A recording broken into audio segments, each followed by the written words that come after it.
Hi, I'm Toby, And I'm Nick. and welcome to the Pure Property Podcast with Track Capital, where we talk about all things property and property investment. The aim of this podcast is to give you our industry insight and knowledge to help investors to invest intelligently. This week's episode, we're going to be having a conversation about what landlords should be doing at this moment in time within the current market that we find ourselves. The thought process behind this episode was I myself have been talking to a lot of clients and landlords on a regular basis, of course, over the past few weeks. And that is one question they sort of have been asking: what should we be doing with our portfolio?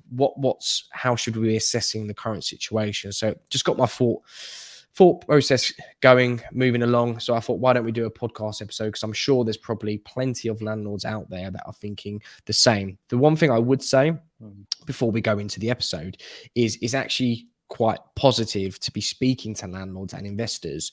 And I wouldn't say that there was any that I have personally spoken to that are being deterred away from the market. They are actually looking about how they can maneuver in the market, but also expand, which is always a positive thing, because you will see a lot of stuff in the press, the media, about how landlords are exiting, etc. And yeah, there are a few, but the landlords and clients that we're speaking to are still active in this market, but they're rightly asking maybe some tips and hints about how they should maneuver in this market.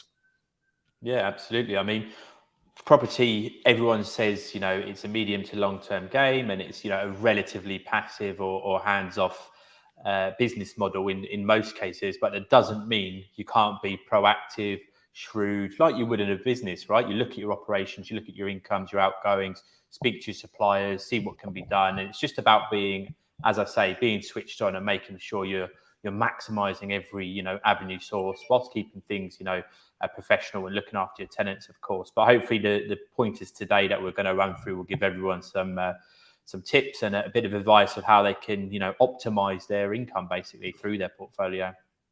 Yeah, and a lot of the tips are stuff that we recommend landlords to do on a regular basis. They are pretty standard stuff, but they're probably more apparent in this current market where there's a bit of uncertainty, there's sort of changing Mm. sort of landscape. So they're even more important to be doing right at this moment in time. So we do recommend, if you get the chance to, or you need any assistance to, reach out to professionals that could help, or definitely jump on and do these yourself. So let's head straight in with the first one, which, to be fair, it's probably something that comes across as quite simple, but you will be very surprised at the amount of landlords that I personally know when speaking to letting agents as well. They also say the same. A lot of landlords do not do, and that is looking at their rents. So, what you tend to find will happen with a lot of landlords is they will have tenants in place for a long time, maybe 2 years, 3 years, whatever it may be. But what they don't do is keep an eye on the rental market in terms of what price is doing, because especially this is very, very in tune with what's going on at the moment in terms of the rental market. Prices do increase. And what you tend to find is when a landlord looks at their rental prices after sort of 3, 4 years, they actually go, oh, wow, I should be getting maybe Mhm. 100, 200, maybe £300 more. And I've now missed out in the last 2 years of receiving that income.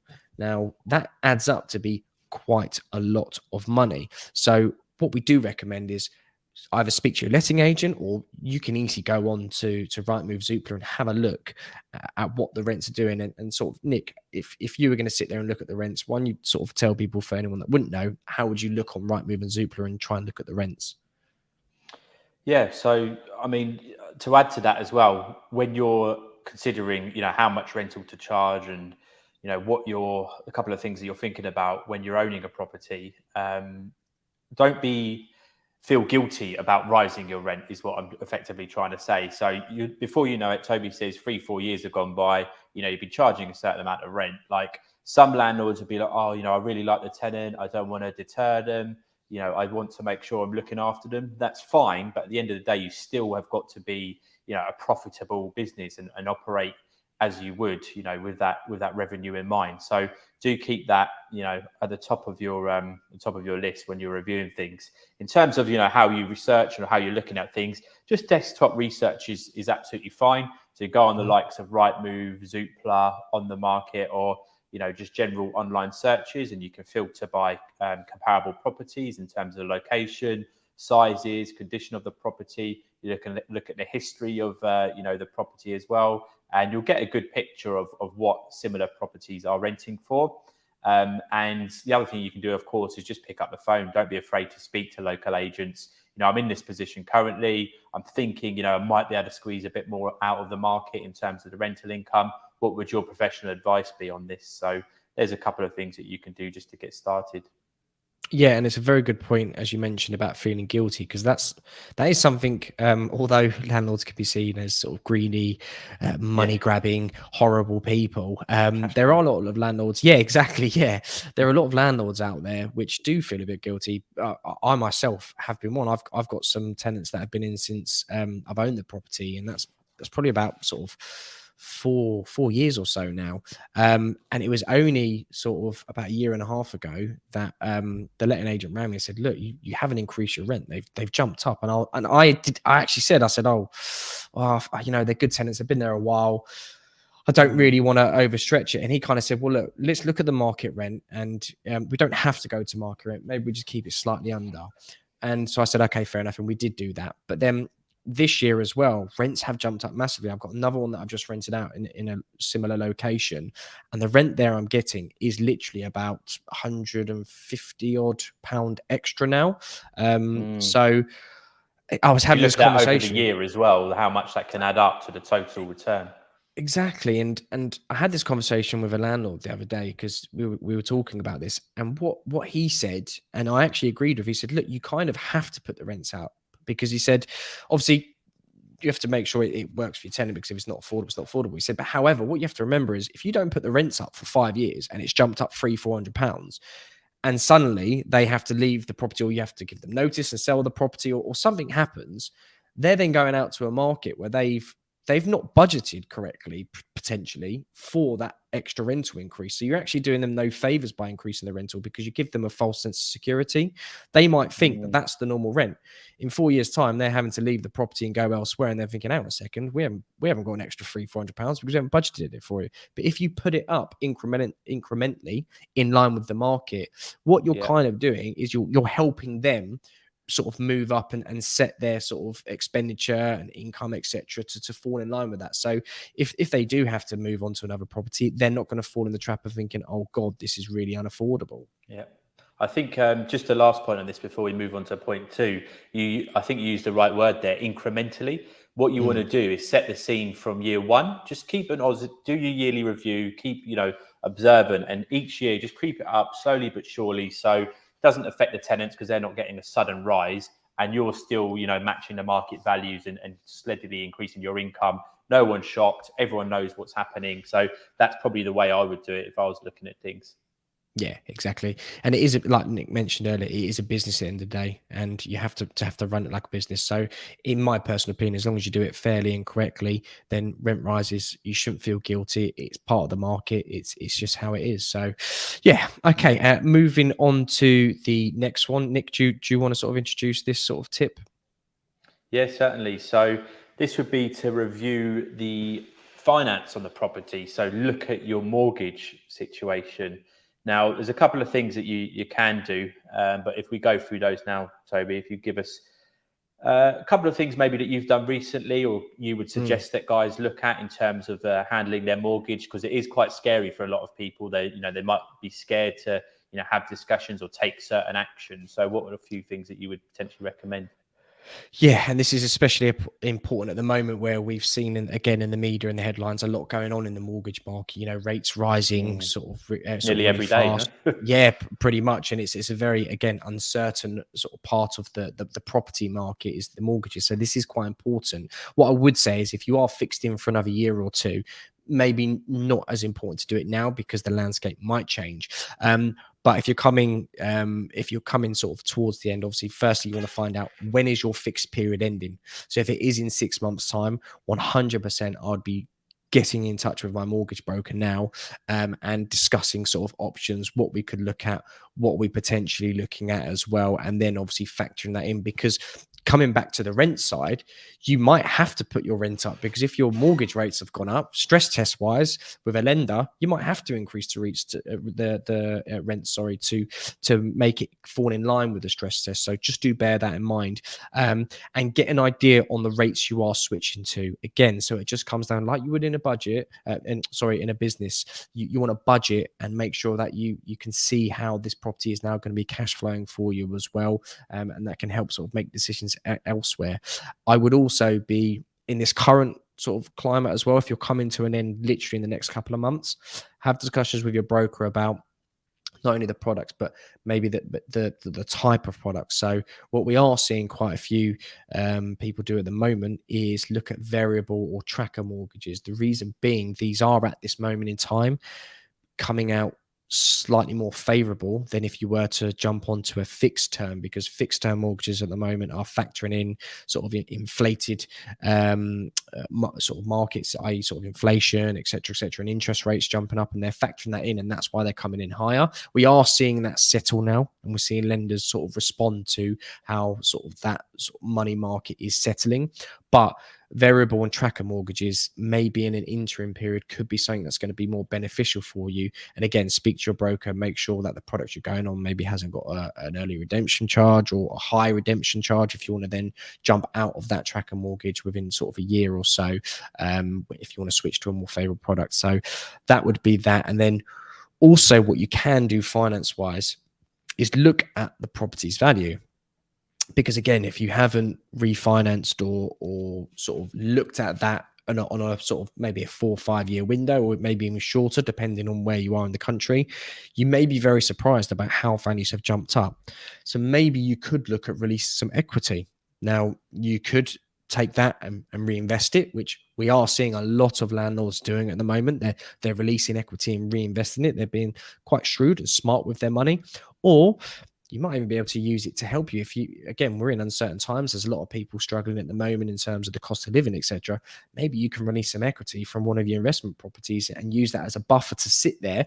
Maybe don't have to touch it. Again, you can speak to a financial advisor, or you'll know your numbers better than anyone else, but maybe you can use that as a comfort blanket where if times do get harder for you personally, you've got that sitting there. And then if you don't have to touch it, at least you know you can then use it to reinvest anyway. So that would be sort of the pointers that I would be looking at this moment in time in terms of mortgages and finance on the property.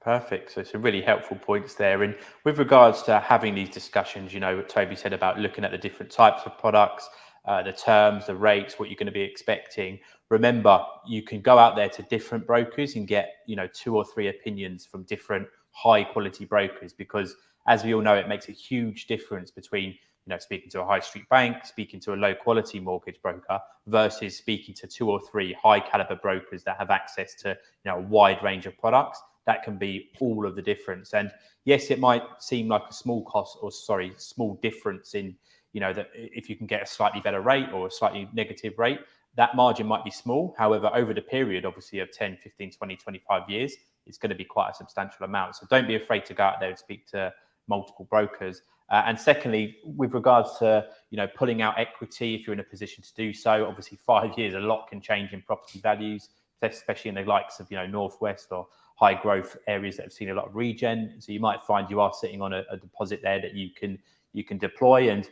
one thing I would keep an eye on is, coming to 2023, there are going to be a lot of bargains available in the UK. Okay, there's no way about it. People will be selling. They'll be looking to what Toby said, you know, getting cash reserves. They might, you know, if they've got a few properties, they might sell off one just to be a bit more stable and have that, you know, extra cash sitting there. So what you can do is go out there and try and pick up bargains on the secondary market. You know, there is going to be stuff happening towards the back end of this year and going into 2023 for sure. So could be a chance to snap up a few deals. Yeah, certainly. So yeah, mortgages definitely worth looking at. And the last pointer on the mortgages is, if you are speaking to a broker, and I personally recommend using a mortgage broker, just make sure you're getting one that has access to the whole market.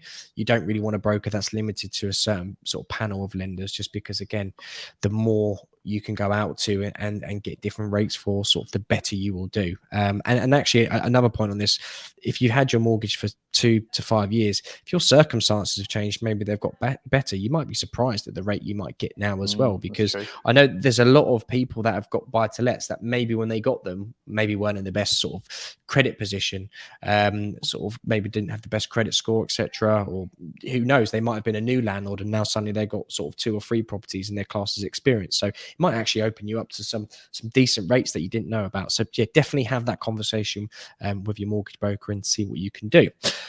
But moving on to another cost that you would find with a property investment is look at your overheads in general. So when we talk about these, we're talking about your insurance that you're paying, so your landlord insurance, building insurance, etc.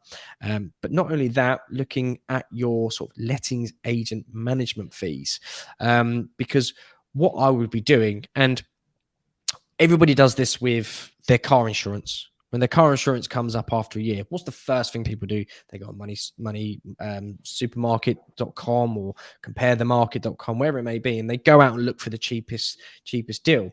But not a lot of people do that with their overheads on a property. They kind of just maybe stick with the same insurance provider. Maybe it's only creeped up a few, maybe £10, or maybe it stayed the same. Who knows?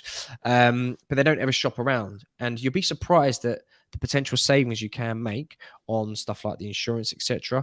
But also lettings agent fees.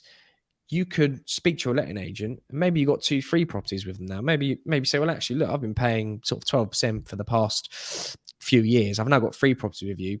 Come on, can you do me a deal? So you can always ask the question. Worst case scenario, they say no. But again, in this market, take it as a good time to start looking at sort of bargaining and reducing costs, because again, as a business, especially like letting agents, they don't want to lose your business because they're running a business and they're struggling as much as anyone else.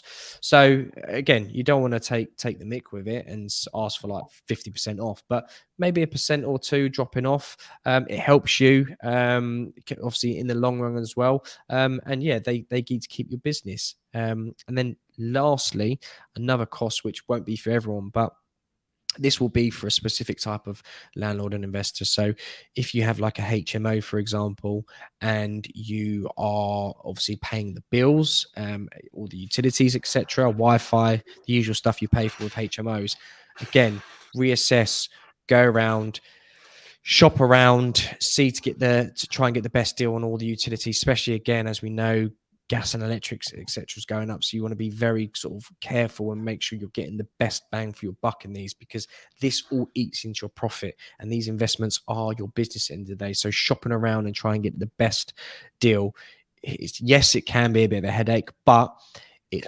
100% worth doing because it makes everything more profitable for you. Absolutely, yeah. I mean, it can be a bit of a headache, but what you're talking about, a few hours of a bit of research, a couple of phone calls, and you can save yourself, a substantial amount of money. And Toby mentioned a few things there, like insurance, lettings agents, management fees, and obviously the utilities are running a HMO, or if you're operating, short-term let model. Another one I'd pop in there as well is if you use regular contractors or maintenance guys. I mean, obviously we don't want to be squeezing, everyone we come in contact with out of a few quid, but if they can be a bit more lenient, if you can negotiate payment terms, if you can prioritize some work and perhaps do other work later, it's more about just doing an audit overall. What are the different operational costs in each effectively department of running the property, and seeing where you can minimize that. And remember, if we combine this with the rent adjustments, the mortgage adjustments, and the operational adjustments, it's soon going to add up. And if you're not in favor of upping the rent a bit, you can try and recoup that capital elsewhere. So just the point of it so far is don't sit where you're at. Be proactive and have a really good analysis of where you're at in a minute. That's a very good point, actually, what you said about the contractors, because I had one of my properties the other day needed some work doing, and they sent the contractor out like they usually do, absolutely fine, and they came back with a quote. It was like £400, and they're like, "Yep, you happy to go ahead?" I was like, "Oh, hang on a second." I was like, "Look, I know £400 doesn't sound like a lot of money, but I want to get a second opinion before going ahead with something like that and paying that out. I said, Mm. and again, it wasn't something, luckily, that was an emergency which needed the attention and was affecting the tenant, but it did need to be sort of done. And they sent out another contractor, and lo and behold, an extra £100 came off the price. So again, it just shows, don't, like Nick said, with the contractors, barter, have conversations, get two or three opinions out there, because you'll be And by surprised. the way, that's a 25% discount. It Yeah. may not sound like a lot, but that's 25% of the bill. And if you're doing that, 4 or 5 times a year across a couple of properties, and yeah, again, it adds up, right? Yeah, exactly. And the next one, speaking of contractors, that we would recommend doing at this moment in time, is looking at the condition of your property. Now, again, this is something that you might think is quite simple, but where we're at a point where, again, things are getting tight, and obviously, as the sort of theme of this is, we're looking at costings and sort of looking at budgets and how sort of profitable these investments are, because again, they're an investment. You want them to be as profitable as possible. Looking at the condition of your property is very important, because again, it comes down to budgeting. Like, your tenant might be in there absolutely fine, they might have 8 months left on their contract, so you wouldn't think it's something to worry about. But what you have to remember is, what's the potential in 8 months time if they leave, and let's say you haven't touched the condition of the property for a couple of years, because when you first got it, you did it all up absolutely fine, which does happens, and it's been looked after reasonably well. But what if after a few years now, stuff's getting sort of outdated? Maybe the kitchen needs a bit of work. Maybe the kitchen, when you bought it, was in good condition, so you didn't redo it.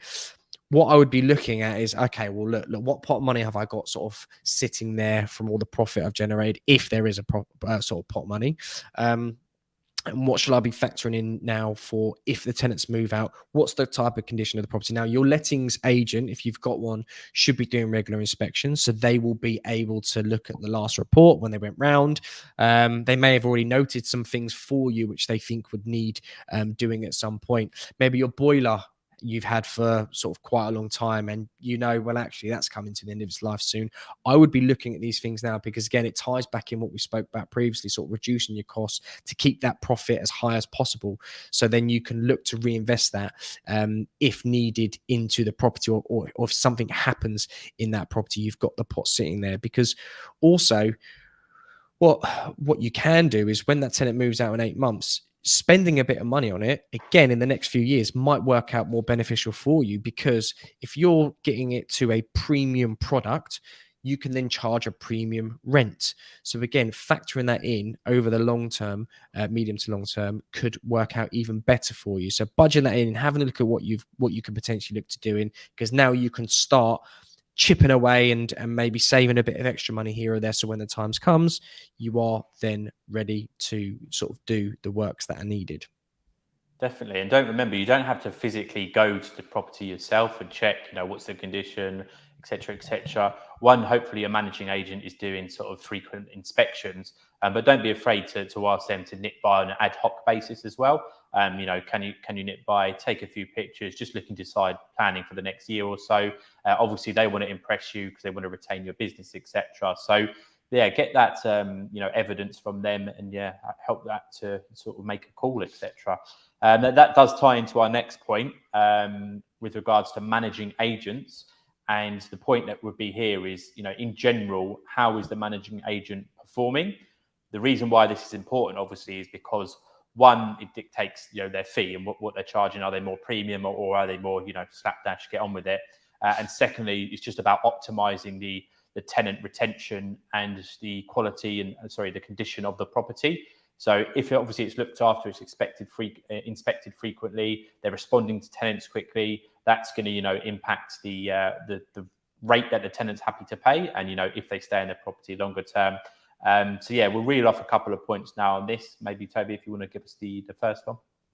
Yeah, I mean, in terms of performance, I'd be looking at what's the turnover of tenants like. So are you having like 6 monthly turnover, 12 monthly turnover, or maybe they're staying long term? If they're staying long term, great. But if you are having a high turnover of tenants, I would be asking why. Are the letting agent not performing properly and getting the right tenants in? Are maybe sometimes you'll find some letting agents might charge a lot of money for the property, get a tenant in, and the tenant's really only looking 6 months just as a stopgap and then moving on. So turnover of tenants, the reason why it's important to look at this from your managing agent point of view is because what you will find is every time you get a new tenant in, the letting agent is charging you fees for that because they're setting up new contracts. They're charging money to get to search these tenants and get them into the property. So I'm not saying that they would do this, but sometimes it's in their interest to have a good turnover of tenants because they make money from the managing of the property, but also from when they're putting these tenants in. So if you had a high turnover of tenants, I would be questioning why. And I wouldn't really see that as a good performance unless there's something really out of the agent's hands, which usually it shouldn't be. But that's something because as again, this costs money. And I wouldn't see them performing well. You want to let an agent that can get you good quality, long-standing tenants in there for the long term. Secondly, what's their customer service like?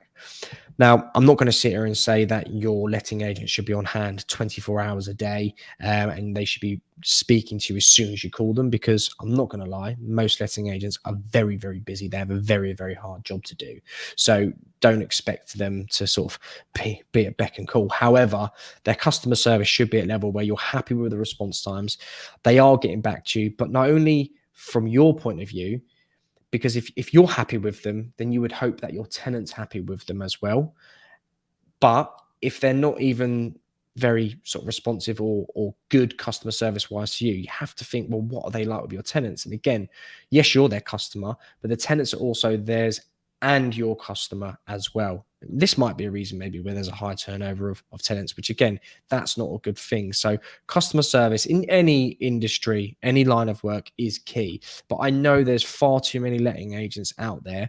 And they're usually the ones that don't do the best, and this is probably why, but there is a lot out there which they don't really care about the customer, not necessarily the landlord, but sometimes the tenant as well. And it's just not good. You shouldn't accept that, especially if you're paying sort of a good sort of managing fee for them. I know their job's hard, it can be stressful, but yeah, you have to see how it reflects. And for me, that's one of the main things. And yeah, I'm quite lucky. I've got good sort of letting agents, sort of a few different ones, not all the same, in different areas that have had good customer service, and that's the reason why I haven't left them as well. And yeah, sort of Nick, anything you want to sort of add into that? No, the only other bit I'd mention there is obviously you can get feedback and speak to the management company, ask for their general input on what they're doing, but you can also do some digging online to see, how have their tenants left any negative reviews in other buildings, or are they all positive, etc. And another thing, when I used to manage properties, is we'd have guidelines and we'd have expected response time. So, i.e., an email will be responded to in this amount of time. This type of work will take this long to do. This type of work will take 7 days to get someone to visit, etc. So I would ask the managing agent, what are your key performance indicators of looking after the property, and how are you matching against this? Has there been any cases where you've gone over this, etc., in my property? And just as a side tip, one way you can reduce delays and response times for tenants is if your managing agent hasn't requested a small cash pot for minor, repairs and ad hoc work, £500 or whatever, for them to hold on hand, they can use without getting your approval, then that can be one way to keep your tenants happy as well. Because, you'd be surprised, a lot of tenants can't do basic things like, change bulbs or more substantial things, door hinges, bits and bobs like that, which are small routine tasks. And it's a bit of a pain, and it can create a bit of friction if they've got to report to the management company. The management company's then got to get your authorization. You go back, maybe look at a couple of contractors, and then finally the job gets done, which can be a lot longer than it needs to be. So sometimes it's worth mentioning to them, if they haven't asked you already, can you keep this much on file, on account, and you can use it willy-nilly to hopefully make that tenant experience more smooth. Yeah, and a little tip here, and this is if you're looking for a new letting agent. Obviously, you'll ring them and get them to sort of maybe appraise the property, ask what their sort of services, costs are, etc. But what I would do before picking a letting agent is mystery shop them. So you can put an inquiry through for a property that they are advertising for rent, see how long it takes to come back to you. when they do come back to you, obviously see what details they ask for, how thorough they are when asking questions of you as a tenant, and how are they coming across on the phone, because as I said, this is what your tenants are going to be receiving. So yeah, it's good to get a first-handed experience of that. So if you do have the time and want to go that step further, I do recommend doing that when looking to pick a letting agent. And lastly, on this point, just the general overall service and operations of the company. Make sure that they're big on sort of legislation and everything being up to scratch, i.e. sort of carbon monoxide being in the property, smoke alarms, whatever it is out there, electrical safety, etc., gas safety. Make sure they're on the ball, because they are your letting agent and they're there to prompt you that. But ultimately, if something goes wrong, it's you as the landlord that are owning the property and responsible. So make sure overall as a package, their operational, their operations and their service is up to scratch, because that's very important. Yeah. Just lastly on that one, don't forget, we use the phrase lettings and managers a lot, but when you're doing when the company is doing the sales process, so they're doing the viewings, they're getting the tenants in, that's typically at the stage where they will interact with the lettings agent. So that's the sales aspect. So yes, you can review that, make sure they're efficient. But then what will typically happen is it will get passed over to a dedicated property manager, and the property manager is the one who responds to tenants, arranges, deposits, contracting work, does the inventory, keeps up on legislation. So it's the property manager that you want to assess throughout the tenancy, and the lettings agent at the start of the tenancy. So just remember to analyze those two when you're doing your research. Yeah, good point there. And lastly, on this topic, and this is again something that you should be doing on a regular basis anyway, but we wanted to highlight it at this moment in time, is you want to be looking at how your portfolio is performing. Is it profitable? Because if it's not profitable, why have you got it, or how can you make it profitable? So you need to be looking at that especially. And also another thing that you want to have a look at is it in line with your strategy? So your strategy may have changed, your strategy might be the same, but is the property and the investment that you've got, is it working in line with your strategy? Because that is very, very important. Obviously, we would always talk about goals and strategy with our clients. And again, strategies sometimes do change, or if they don't change, you want to make sure that what you have done and what you're currently operating is still in line with that sort of strategy. Is it working as well as you first thought it would? Because if not, you then need to reassess, adapt and change and move along with that strategy. So for me, this is something that's very important to do on a regular basis. And again, surprisingly, something that a lot of investors and landlords don't do enough on a regular basis. Yeah, perfect. So yeah, that's the gist of it for today, guys. So as you would have seen, we've gone through quite a lot of points here. So what we'll do is we'll include our notes in the description below, and then you can go through. As I say, it's really, really crucial to listen and pick up on each of these minor points, because if you do one thing, likely it's not going to have a huge impact. But if you put all these points together, sit down, do a review, do an audit of your portfolio or one property. And then that's when you can really see a difference in the operational performance and your pocket at the end of the day, which is the most important thing. Yeah, and look, we're coming to a quieter time of the year for a lot of people, so why not capitalize on that at this moment in time and use that time wisely and look at your sort of portfolio and what we spoke about today. Because again, yeah, we know everybody's busy, and this is probably the last thing you want to be doing with a busy lives that sort of you'll be leading. But yeah, take the sort of quieter periods to reflect, do this like you would in sort of many other businesses, and yeah, sort of really do that, because we can't stress enough how all those things, when sort of combined together, can have a real positive impact on your property investment. And yeah, it's something that we see landlords not doing enough of, and we can't recommend it enough. Right. Thanks for joining us on another episode. If you have any questions, as usual, about anything that we've spoken about today, please feel free to get in touch with us. You can find us on Instagram, LinkedIn, all the socials, or feel free to send us an email, info@trackcapital.co.uk, and we will see you next time. Bye-bye. Thanks, guys. See you soon.